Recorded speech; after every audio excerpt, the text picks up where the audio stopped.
Assalamualaikum warahmatullahi wabarakatuh. Perkenalkan, nama saya Arif Fitriani dengan NIM 202100330 akan mempresentasikan hasil UTS yang berjudul Anatomi Buku. Nah, di sini ada pengertian anatomi buku. Anatomi buku adalah bagian-bagian yang harus ada di dalam buku. Salah satu syarat buku dikatakan layak atau baik adalah jika buku tersebut memiliki anatomi lengkap, yaitu memiliki bagian-bagian buku seperti yang telah disebutkan pada bab sebelumnya. Jika kita lihat-lihat, buku-buku yang beredar di pasaran ada yang sangat tipis, sedang, tebal, dan sangat tebal. Mungkin yang menjadi pertanyaan adalah apakah ketebalan atau jumlah halaman menentukan layak atau baiknya tidaknya buku? Nah, apa saja sih anatomi standar buku yang dimaksud adalah? Di sini ada cover atau sampul. Cover adalah pelindung buku yang berfungsi sebagai tanda identitas awal sebuah buku. Oleh karena itu, tampilan cover harus dibuat semenarik mungkin. Pada umumnya, ketika pembaca mencari atau melihat buku yang menjadi ketertarikan awal atau penerima pertama dilihat adalah cover. Cover terdiri atas cover depan, cover belakang, lidah cover, dan punggung buku. Nah, di sini ada contohnya ya teman-teman bisa perhatikan.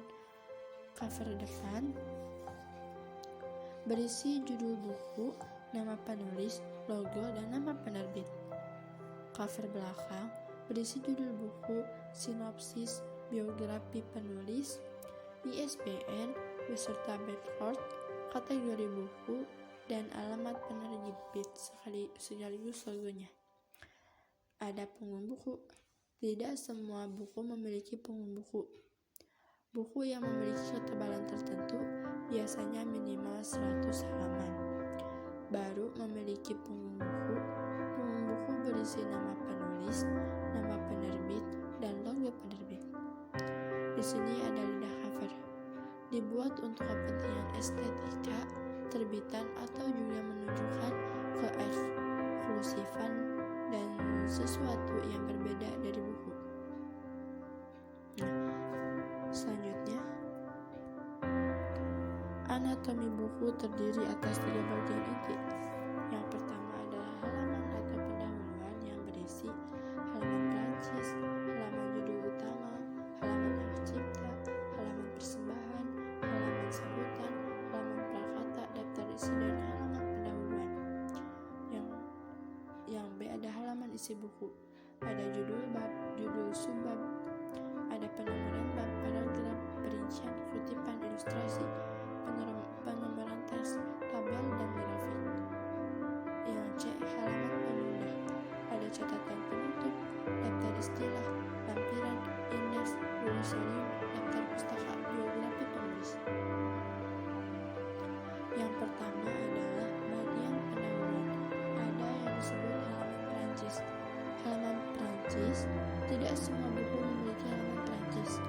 Halaman Prancis terletak sebelum halaman judul. Yang B ada halaman judul utama. Halaman ini muncul setelah halaman Prancis. Pada halaman judul utama berisi judul, subjudul, nama penulis, nama penerjemah, nama penerbit, dan logo. Yang C ada halaman hak cipta. Halaman hak cipta berisi judul, identitas penerbit, penulis, termasuk tim yang terlibat selama proses editorial, seperti editor, layouter, desainer, dan ilustrator. Selanjutnya ada halaman persembahan. Halaman persembahan ini berisi ucapan terima kasih dari penulis kepada pihak-pihak tertentu yang dianggap berjasa atau memiliki kontribusi besar selama proses pembuatan buku berlangsung. Ada selanjutnya halaman sambutan. Halaman ini berisi sambutan yang disampaikan oleh lembaga atau perorangan yang berkompeten. Ada halaman kata pengantar. Kata pengantar berisi sedikit ulasan buku atau ulasan. Ada halaman pendahuluan. Halaman ini ada tepat sebelum sampai pada isi buku. Halaman pendahuluan ini bersifat opsional. Boleh ada, boleh tidak. Ada halaman prakata. Prakata berisi uraian tentang tujuan, ulasan isi buku, dan harapan penulis dengan diterbitkannya buku tersebut. Ada juga daftar isi.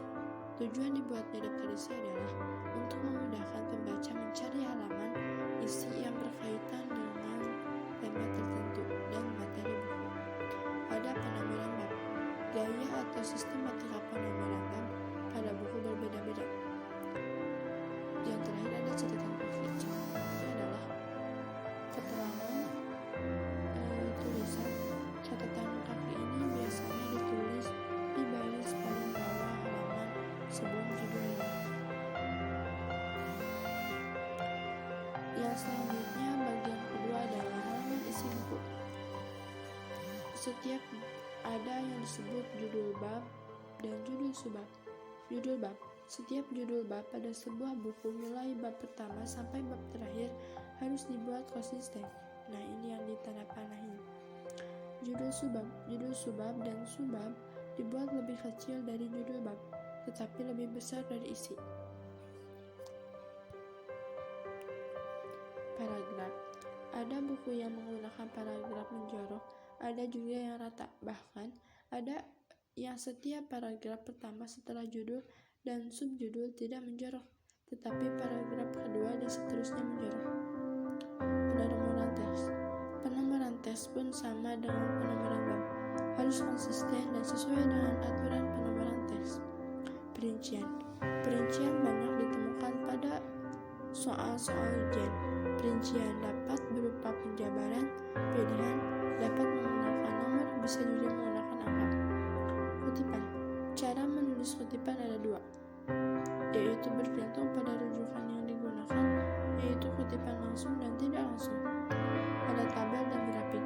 Penempatan tabel dan grafik harus berdekatan dengan materi yang berkaitan. Jadi, ada dalam satu halaman sehingga tidak terpisah antara tabel dan grafik dengan materinya. Ada judul letter. Judul letter biasanya ditempatkan di atas atau di bawah teks. Namun supaya tidak mengganggu keterbacaan, sebaiknya ditempatkan di bawah teks. Inisial. Inisial ini berhubungan dengan perwajahan buku.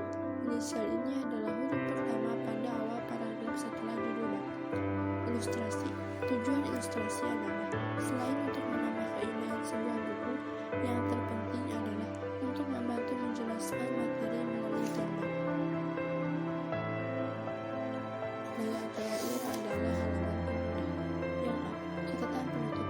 Catatan penutup adalah sejenis catatan kaki yang berada pada akhir material atau setelah bab terakhir. Ada daftar istilah. Daftar istilah berisi istilah-istilah asing atau istilah-istilah yang dianggap asing dan penjelasan yang digunakan dalam materi buku. Lampiran. Penjelasan-penjelasan atau data yang berfungsi sebagai pendukung atau penguat materi buku. Indeks. Indeks berfungsi mencari informasi dari istilah yang terdapat dalam isi dengan membuka halaman yang tertera di belakang istilah.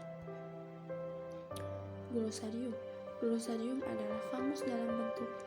Glosarium berisi daftar kata dengan penjelasan dalam bidang tertentu. Daftar pustaka. Daftar pustaka adalah daftar buku atau daftar karya yang dijadikan sumber rujukan dari sebuah tulisan atau karangan. Yang terakhir ada biografi penulis. Biografi penulis atau pengarang berisi penjelasan tentang latar belakang penulis atau pengarang yang menghasilkan karya berupa buku. Terima kasih, sekian yang dapat saya sampaikan. Mohon maaf jika banyak kesalahan. Wassalamualaikum warahmatullahi wabarakatuh.